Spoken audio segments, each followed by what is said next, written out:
and welcome to Blockchain Gaming World, the YouTube channel all about blockchain games. Please do subscribe if you're interested in that.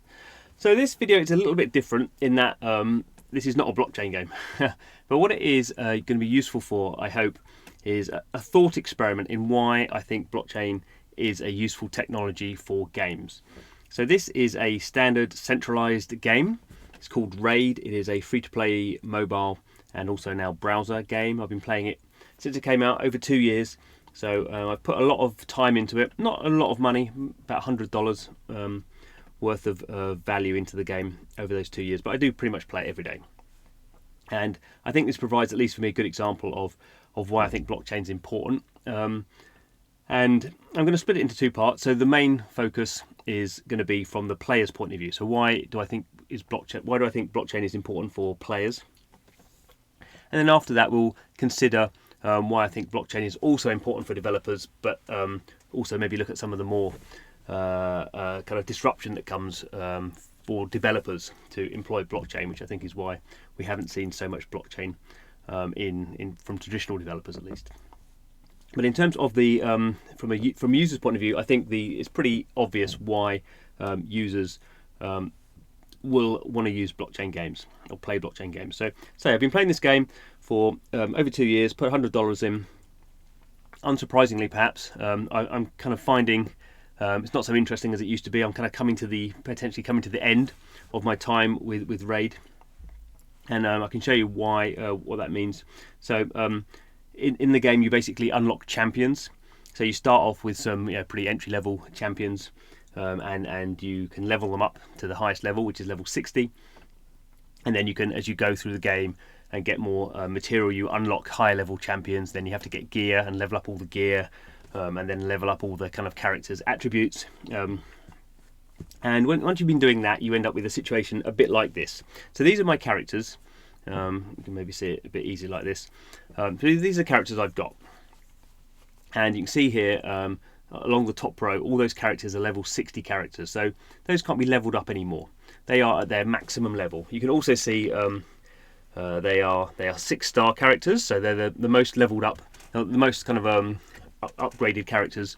They've got 6 pink stars, which means they've been ascended as well 6 times. They've been up, got to the biggest level they can there. They've also been leveled up to level 60. And we can also see here on the right hand side, it shows the gear. So this particular character here, well, these first 3 here, it's a bit difficult to see, but these first 3 are legendary characters. So they have a kind of golden frame around them. So they are 3 legendary characters. They're the kind of rarest characters you can get, and they're all leveled up. And you can see here also they've got, this one's got all her gear, and it's all level 16. You can actually level gear up a little bit more, but it becomes a bit grindy. This one here, not quite leveled up yet. I've not got all the gear, but the gear she's got is level 16.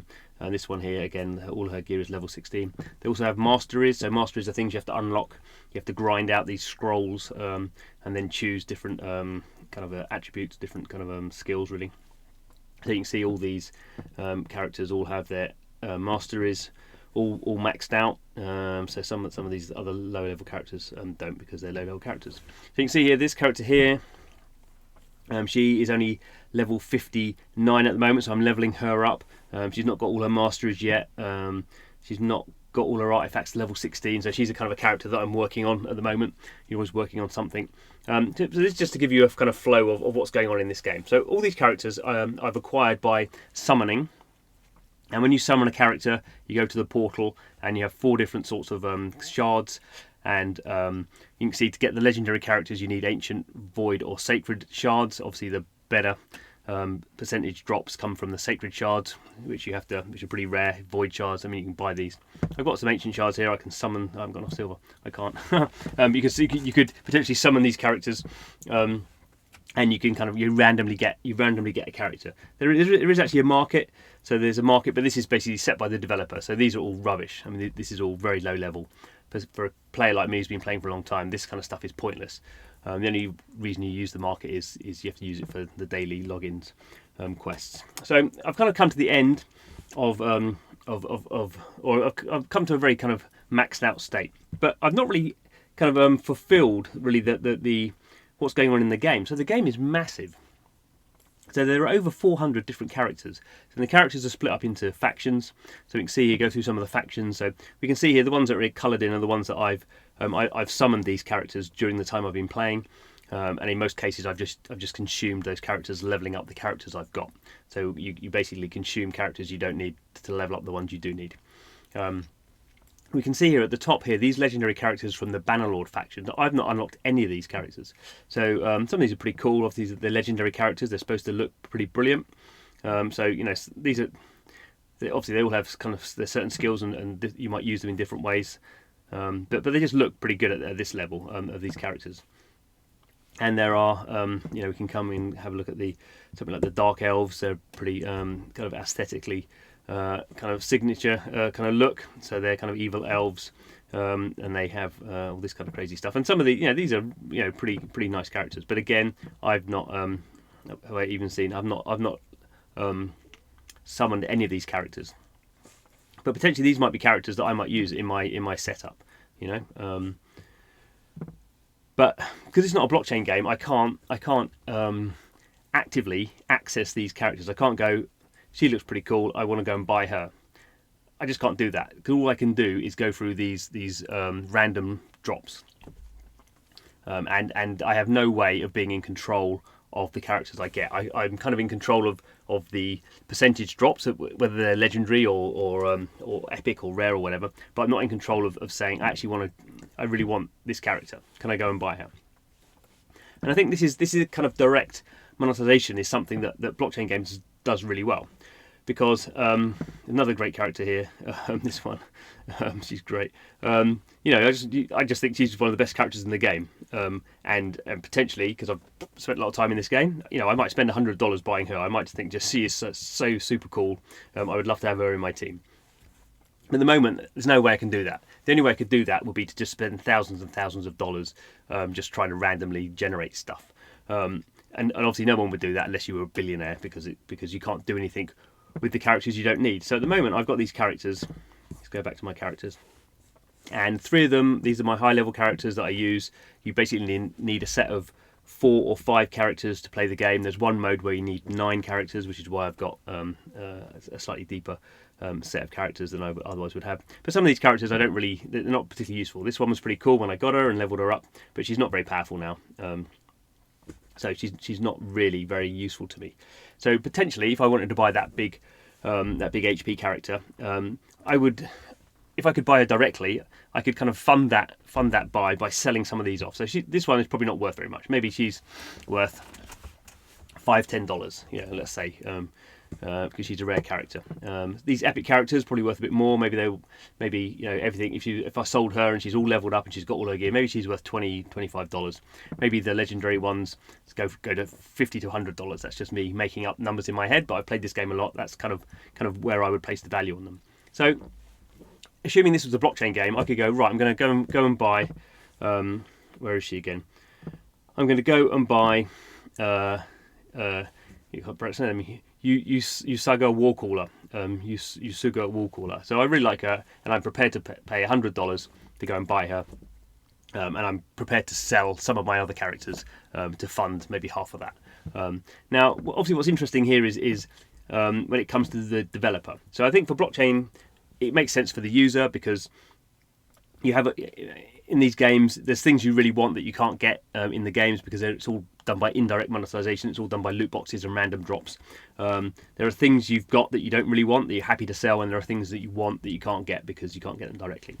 In a blockchain game, obviously everything in the game, in this case, everything in this game would be on a blockchain and would be potentially saleable. So characters, gear, all that kind of stuff would be in a marketplace. So in a blockchain game, this was a blockchain game, this market here would not be a marketplace with six things in. This would be a marketplace where all the players put all their stuff. And if I wanted to find a character, I would type in the character I wanted, and I would probably see a number of listings of players who want to sell their character. Probably they want to make money on it, but maybe they're trying to sell their character off so they can buy another character they want. So in this marketplace with players, suddenly the game becomes very different, because one, you can make money. Obviously, it means you can lose money as well, but you have control. You can really choose how you want to play the game in a much more direct manner. and that's pretty important. Now, why are we not seeing more blockchain games? Well, this is when it comes down to the developer. So the developer at the moment, is in total control of this. This is a centralized game. The developer makes money because if we go to the shop, people are using, this is on the Canadian App Store, which is why it's in Canadian dollars. People are spending 140 Canadian dollars buying void shards. So you get 5 void shards, and those will drop you, these high-level characters, randomly. So you can't choose what characters you've got. But people, if you've got a lot of money, you could be spending hundreds of thousands of dollars buying these shards, and then hoping you get some cool characters. And this game does really well. This game does hundreds of millions of dollars a year. Raid is a very successful game. So it's not that the developer isn't making money. The problem would be for a developer, if they're doing a blockchain game, is while they may be minting new characters every so often, they may be creating new characters. As you see, even here in this game, there are some factions that are not yet unlocked. Even though there's over 400 characters already, there's some factions here that are not unlocked. And after the game was launched, these dwarf characters came in a bit later on, so they added in these new they're pretty cool, the dwarfs. Not that I play with any of them, but they're pretty cool, I think. So the developer is kind of limited at this stage to adding in new content, and then they know that the players are just going to buy and sell amongst themselves. So the big issue for developers is blockchain comes in and it decentralizes the developer's revenue stream, because instead of players buying stuff off developers, players are buying a bit of stuff off developers, and then they're trading amongst themselves. Now, obviously, the developer can set it up so they get like a percentage fee. They could get people seem to be going for like 5%. So they would, in this case, if this game went to a blockchain game, used a blockchain, then the developer would get 5% of all the transactional volume that happens in its marketplace. So if I found someone who was selling me that character for $100, and I paid $100 for that, or using the blockchain kind of tokens, then the developer player room will get $5 of that. So it doesn't seem like very much, and it isn't. But in the long term, because basically what the developer needs to do is create an ecosystem where players are buying and selling all the time. So they still are setting up kind of meta games. They still are setting up kind of collections. Excuse me. They still are setting up kind of the culture of the game, that maybe you need to trade in and out. Maybe you need certain characters to fulfill certain missions. There's plenty of stuff you can do, but the developer needs to set up a game where it's not about not about them just increasing more content and making a lot of randomness in the game, which is currently how they do it. It's about them making a market where players are prepared to trade, and their transactions go on. There's a lot of transactions, and it goes on for years. So at that point, the developer is not really needing to do a lot more work, and they're just getting their 5 or 10%, whatever they set it at. They're getting that for as long as there are people in the marketplace. So it's a different sort of financial revenue flows for the developer. Like I'm sure there are hundreds of people working on Raid. I'm not sure a blockchain game. If this went on the blockchain, I'm not sure they would have enough money in the beginning to have hundreds of developers working on this game. But potentially, they're much more profitable in the long term if they could just have kind of 20 developers working on what really mattered, and taking this transactional value. And in over 10 years, I would think they would make more money or be more profitable in the long term if they could set it up with these smaller developer teams and scale it up that way. So I think for developers, it is a big disruption. I think that's why we're not seeing blockchain coming into games. Traditional games, because it really turns everything on its head. Developers like control, they like earning money by the way they've kind of learned to do it. Free to play games, doing random loot drops. That's worked really well for developers. That's why the games industry is $150 billion of revenue a year. The biggest part of that is free to play mobile games. So this is a big challenge for them. But I do think the players will demand a new way of playing their games. They will demand to own their in-game characters, because when I think about Raid, what do I think about? I think about these cool characters. You kind of have in your head stories for them all. So this one here, she was the first one I got when I first started playing the game. I leveled her up. I don't use her very much now, but she was pretty cool. She's a really good attack character. And then you remember these ones. She's a good healer. It's kind of great to get her. And you just kind of remember the ones she was the freebie one that I got through logging in through a lot of time. And you remember when you got your first legendary character. That's very exciting. So all this stuff has a narrative, and that's fine. But I think players want to be more in control of their narrative and want to choose these characters, because obviously the developer spent a lot of time building these characters, and they're all pretty singular, and obviously you can collect different sorts. Even the common characters are pretty high end. So I think that's the way it's going to go. I think that's why blockchain is coming. It may just come to a certain sort of game to begin with. It may come to these kind of RPGs where you have a lot of characters. Maybe it's hard to see it coming into kind of puzzle games or match-3, but I'm sure over time that could be the case, just in the way that free-to-players come to those games. But I do think there's a certain sort of game that is going to have to deal with blockchain sooner rather than later. So anyway, thanks for listening to this kind of rant, somewhat, a thought experiment. I do think blockchain is coming. I think it's good to occasionally do these more kind of random things about why we think it's coming and have some examples about why we think it's coming. So I hope that's useful. Please do subscribe to the channel if you're interested in what's going on with blockchain. But thanks for watching, and hope to see you again soon.